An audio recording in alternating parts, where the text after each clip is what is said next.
تنصروا الله ينصركم ويثبت أقدامكم.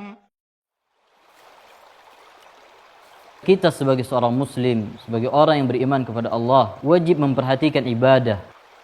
Wajib memperhatikan bagaimana kita untuk senantiasa taat kepada Allah Subhanahu wa taala. Berusaha untuk memperbanyak ibadah yang diperintahkan dan disyariatkan oleh Allah Tabaraka wa taala. Namun selain kita memperhatikan bagaimana kita beribadah kepada Allah, bagaimana kita memperbanyak ibadah kepada Allah Subhanahu wa taala, ada satu hal yang sangat penting, yaitu memperhatikan bagaimana ibadah kita diterima oleh Allah Azza wa Jalla. Karena tidak semua orang yang beribadah, tidak semua orang yang beramal, kemudian ibadahnya atau kemudian amalannya diterima oleh Allah Subhanahu wa taala. Allah Subhanahu wa taala berfirman, "Innama yataqabbalu Allahu minal muttaqin." Allah hanya menerima dari orang-orang yang bertakwa. Maka disinilah seorang muslim ketika dia beribadah kepada Allah Subhanahu wa taala, hendaknya dia memiliki kekhawatiran dan takut ibadahnya tersebut tidak diterima oleh Allah Subhanahu wa taala. Makanya para salaf dan sahabat ridwanullah alaihim mengingatkan kepada kita tentang pentingnya kita memperhatikan bagaimana ibadah kita diterima oleh Allah Azza wa Jalla. Berkata Ali radhiyallahu anhu, hendaknya perhatian kalian terhadap diterimanya suatu amalan lebih besar daripada amalan itu sendiri.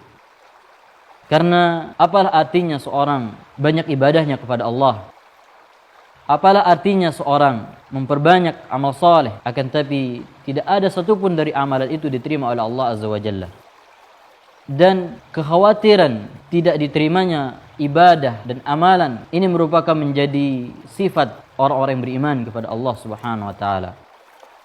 Sebagaimana yang disebutkan oleh Imam Al-Hasan Al-Basri, bahwasanya seorang mukmin mengumpulkan, menyatukan antara berbuat baik dan takut kepada Allah Subhanahu wa taala.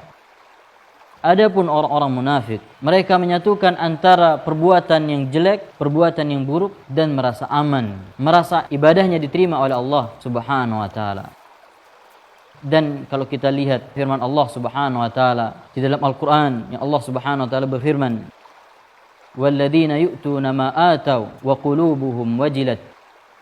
Dan orang-orang yang datang kepada Allah Subhanahu wa taala dengan ibadahnya, datang kepada Allah Subhanahu wa taala dengan hati yang takut, padahal mereka menghadap kepada Allah Subhanahu wa taala dengan amal saleh.